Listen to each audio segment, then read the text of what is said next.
You are not behind. You're just running in the wrong direction. Hi, this is Unearth with Shelly Hughes. I'm Shelly Hughes. In this podcast, we talk about the good, the bad, and the ugly of building a passionate and profitable brand. We talk about the wins, losses, and lessons learned, all about building, the brand that you've always dreamt of. And in this episode today, I want to talk about why strategy before execution really changes absolutely everything. And I'm really talking to leadership in business, right? A lot of times teams jump into execution mode when they're under some type of pressure, they're really short-staffed, or, they lack true leadership. A lot of times junior hires, they don't often feel empowered or equipped to really think strategically. And I don't even think that they should. A lot of times, I think for a junior hire, it's really important to communicate them what the vision is. And so as long as they kind of have that in the focus, they don't need to think strategically. But if you're not able to communicate what that vision is and kind of the why behind everything you're asking them to do, it can cause a lot of distraction. It can cause burnout. It can cause just disinterest because they're not feeling connected to the why behind, why they're working 40, 50 hours a week. It's very expensive to skip strategy. I remember one client of ours, they told me that, they worked with a company and the company was going to deliver X, Y, and Z to them. And they were really excited. And they have this whole portfolio of companies that they supported, and they ended up wasting thousands and thousands of dollars on a digital marketing company with really nothing in return. And that's why, I never sell services. I only sell solutions. So we are very much a CMO-led marketing studio because we are CMO first. We don't just sell service. We figure out, okay, what is actually going to move the needle for you? And then the marketing studio really is able to execute phenomenally. And I just have to say, strategy is leadership. It is. Strategy really aligns marketing goals with business goals. Whenever we do a strategy for a client and I say, okay, what are some of your business goals?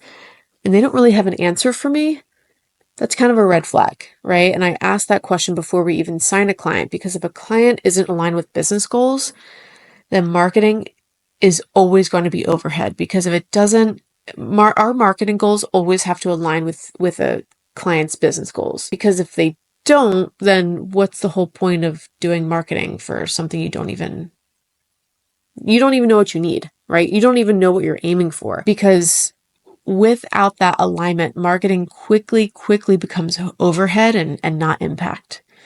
So it's so interesting. I've said no more times this year than I have in a while, mainly because I never want to set up my company or the people doing the amazing work they do every day for failure. And if we can't be aligned, and if there's, so-so leadership at a certain company that wants to use, our services and our strategy and things like that, but they don't even know what they need, it's going to be really hard, or they just kind of want execution to happen. It's going to be really hard to communicate effectively with that client. And a lot of times I just say we're probably not the right partner. Strategy is leadership. Execution really is delegation. And as a leader, you can't delegate what you haven't thought through yet. So really that focusing on strategy is going to be really important. So let's define strategy really quick. So strategy is not tactics. Strategy is, at least from, a basic marketing standpoint, it is understanding the psychographics behind your ideal audience. So number one, it's fully defining your ideal audience, and not just the people that you've always worked with, the people who have always bought for you, but it's the people that you want to buy from you more for a very specific reason. Either they purchase more, or you're more aligned with them, or you think your product is, help solve their problem a little bit more. It's number one, defining exactly who that ideal audience is. There might be segments, of course. Really kind of focus on one. How can you solve one person, or how can you make, solve one single problem for one particular audience with a single solution? If you can define those and really get granular and then build from there, it's going to be a really good business model. But strategy is about understanding those psychographics. People purchase And people make purchasing decisions based on emotion, not rationale. So you have to make sure that you understand how they feel, what they value, really what drives their behavior. And from there, it's then mapping out what are some of their daily behaviors, right? From 6 in the morning till 10 at night. What do they do? What do they ingest? Who do they talk to? How do they get to work? Right? So building out a strategy first instead of just tactics is all about, okay, understanding your segment as deep as you possibly can and niching down that segment as much as you possibly can, because then everything you do after in tactics will be so much more impactful. So, and it'll really, once you understand who this person is, it'll lay out the tactics so easily. So if you know that, your ideal audience, I like to put a picture to them. I like to put a name to them. So let's say your ideal audience avatar is named Patty, right? And Patty, she wakes up at 5 a.m. Maybe your product is like, maybe it's a supplement, right? You know that Patty wakes up at 5 a.m. every single day. She takes the train into work after that. And maybe she, has some meetings. She has pick up her kids from work, right? So you're understanding what these touch points are. So if you know that she wakes up at 5 a.m. and she goes straight to the train to go to work, you probably know that she doesn't watch morning TV, right? So immediately that kind of blocks out, okay, what is she not ingesting? But then what could she be ingesting? If she takes a train, she could be listening to podcasts, right? So maybe that is a really easy decision for you to make is, okay, instead of a tactic like, I really want to get on TV. Okay, maybe. But if you know that she goes to the gym every morning before work, it doesn't make sense to have that as a tactic. If that makes sense. So it's then strategy is all about choosing the right platforms and the right channels that, you kind of go to where she is already ingesting content or anything else, right? And this is mainly just for content marketing, commercials, social media, all that kind of stuff, versus like trying to reel her in and changing behavior. It's going to how she's actually already behaving. So that is really my very, very basic approach to strategy. But really what strategy does, it really builds confidence and it builds team trust. Without strategy, even your most talented team member will feel like they're drowning. When everyone understands direction, when they understand that they have this full vision, they're able to show up better.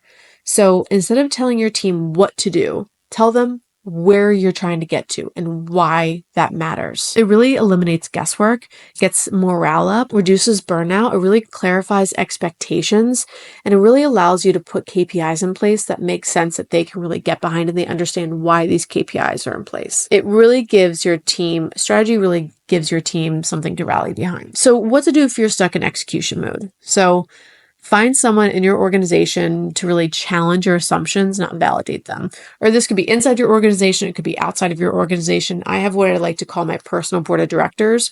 And these people are not yes men. They are people that I can call on a whim. I don't pay them. They don't pay me to support them. But it's my personal board of directors of people that I trust to tell me how it is and to tell me when I'm wrong. Leaders need to be told they're wrong more than they're told that they're right. So you have to find people that probably outside your organization, and really inside your organization too, that are going to tell you that you're wrong. That is really what I would recommend to someone who feels like they're kind of in execution mode and not quite sure if their team has a really clear strategy, is finding people in your life that aren't going to be yes men and they're going to challenge you. Ideally, some junior people, mid-level people. Find people who aren't just going to be yes men there, because the people who are passionate about what they're doing, they're going to stand up for what they think. And sometimes leadership needs a kick in the butt too. When you feel like you're in this execution mode and your marketing or even like other things, your product, it's not really showing the ROI that you want it to, just realize that marketing is not the problem. Misalignment is the problem. And if you feel stuck, it's not because you're not working hard or your team isn't working hard. It's because you've really been sprinting in possibly all different directions, right? So your marketing team might be going this way, your sales team might be going this way, you might be going this way.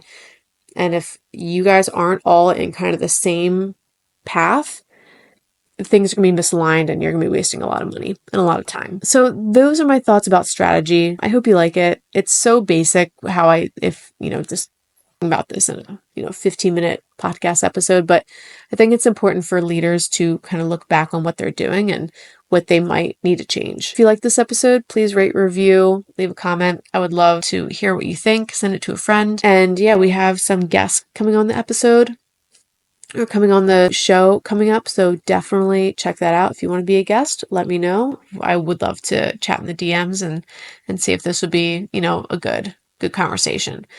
So appreciate you, and I will see you next week.